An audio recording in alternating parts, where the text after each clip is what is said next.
Peace and blessings is real. First and foremost, I want to take this time and give all praises, glory, and honor to Yahweh through his only begotten Son, Yahushua, for allowing this word to come out. And I hope you sincere brothers and sisters is edified by this word. And the name of the lesson is called, There is no cure for the disease of pride, but it's everlasting healing for the humble. Yeah, let me say it again, man. The name of the word tonight is, there is no cure for the disease of pride, but it's everlasting healing for the humble. And in this word tonight, man, we're going to deal with a serious disease that a lot of people, unbeknownst, or how can I put it? There's a lot of individuals that have been diagnosed with this disease of pride and they unaware. Okay. But when it comes to pride, it's a serious disease. Okay. And you have to really, really be careful, man, because being proud is not the spirit you want to be in. What you see on the screen is the proud family. Okay. Everybody you see on this screen, they proud. Okay. And people of color are the proudest Israelites you ever want to see, man. And in this word, we're going to deal with the difference between pride and humble. There is no cure for the disease of pride. You see, what's a cure? A cure brings recovery from illness or disease. A cure is a remedy. Okay, what's a disease? A sickness. Okay, distress, an infection, pain, state of a living body being disturbed and interrupted. You see? So when it comes to pride, there's no recovery or remedy for the sickness, for the distress, for the pain of being proud. Someone that's inordinate, that has inordinate self-esteem, someone that's lofty, someone that's conceited, someone that's high-minded, someone that holds a extreme contempt of others. You see, there's no cure, there's no healing, there's no restorative soundness for a proud person. You see? So like the title says, there's no cure for the disease of pride. Okay? The disease of pride is like AIDS, man. You know, an incurable disease. Once you got it, it's a wrap for you. And pride on that same level, man. You can live with HIV as long as you take your meds and your body hold up pretty good. You can still have a decent quality of life. But once you get full-blown AIDS, that's your ass. You see?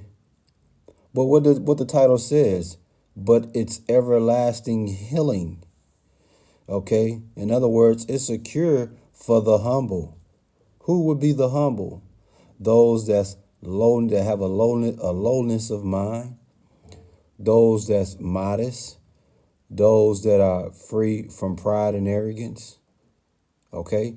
Those who understands humility. You see?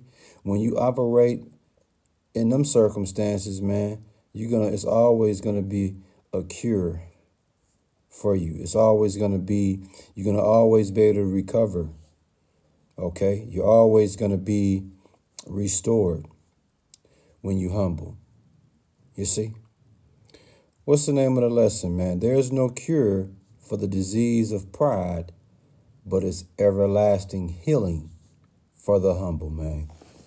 And we're going to get in these scriptures, man. And we're going to close it out also in Sirach chapter 3. But what I want to deal with first, man, is pride.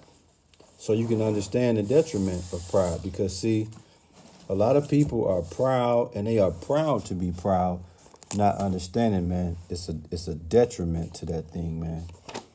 Proverbs 16:18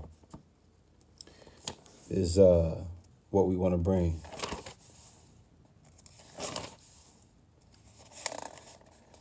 Proverbs 16:18, and it reads, "Pride goeth before destruction, and a haughty spirit before a fall, before a stumbling." You see that? Pride goeth before destruction, man, and a haughty spirit before a fall, before a stumbling.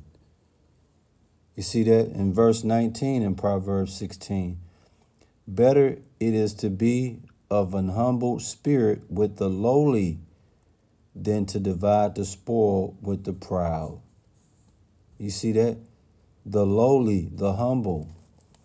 You see? In Proverbs 11, verse 2, and it reads, "When pride cometh, then cometh shame, but with the lowly is wisdom." The lowly would be the humble, those that understand humility. You see? It says, "When pride cometh, then cometh shame, but with the lowly is wisdom," man. You see that? That's cold-blooded, man.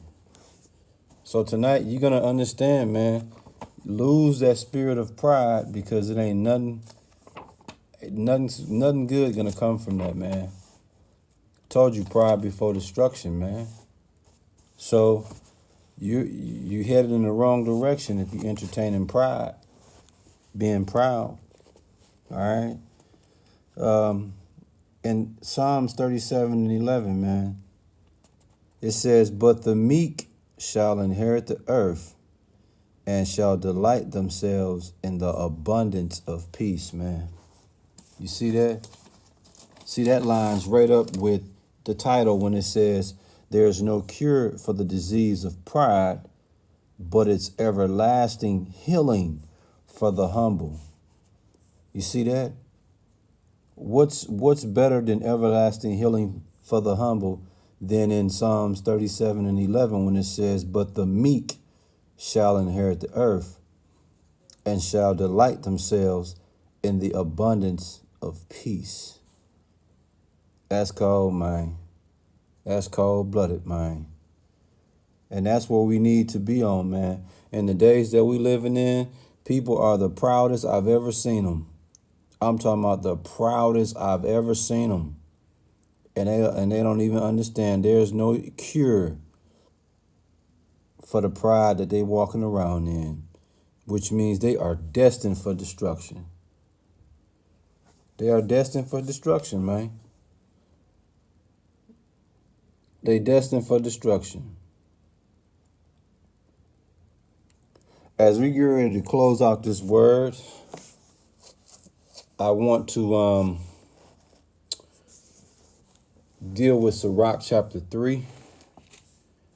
And I'm going to speak to you in the simplified English version, the Jerusalem version, versus the King James. The King James is obviously what we rock with, but for the sake of simplicity, I want to give you the Jerusalem version, man. It's real clear. Sirach, or Ecclesiasticus chapter 3, verse 17, 18, 19, and 20. In verse 17, it says, "My son, be gentle in carrying out your business, and you will be better loved than a lavish giver." Verse 18, "The greater you are, the more you should behave humbly, and then you will find favor with the Lord. For great though the power of the Lord is, he accepts the homage of the humble," man. You see that? That's cold-blooded, man. So when we reanalyze that, man, you know, you have to be gentle in carrying out your business. Be humble, man. Okay, it says the greater you are, the more you should behave humbly, and you will find favor with the Lord. For great though the power of the Lord is, okay, he accepts the homage of the humble. So when the humble recognize and show love to the Lord, he see that, he recognize that. You see? This is cold-blooded, man. Now, when it comes to pride, man, in same chapter 3 of Sirach, verses 26 through, let's just run with it. Verse 26, it says, a stubborn heart will come to a bad end at last, and whoever loves danger will perish in it. Here's the point. A stubborn heart is weighed down with trouble. The sinner heaps sin on sin. See, a stubborn heart is someone that's very proud, man.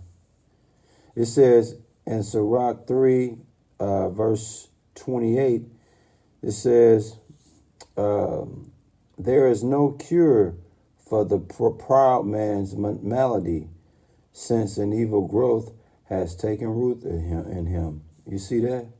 There's no cure for the proud man's disease, since an evil growth has taken root in him. You see that? So these are people that's 10 toes in of being proud. You see? And a lot of this is because they've been this way. Evil growth has taken root in them, man. Yeah. So when you gone off pride, man, please, ain't no cure for you. You're done. You're done. Yeah, man, it's cold-blooded, man. Like I said, what you see on the screen is the proud family, man. And a lot of people should be in this family because they proud as hell, man. And ain't no cure for the disease of pride, but it's everlasting healing for the humble, man. And like I said, the beautiful thing about being humble, what do it says? The meek, a.k.a. the humble, shall inherit the earth, man. That's all you need to know which side to be on if you had to choose between being proud or humble. Shalom.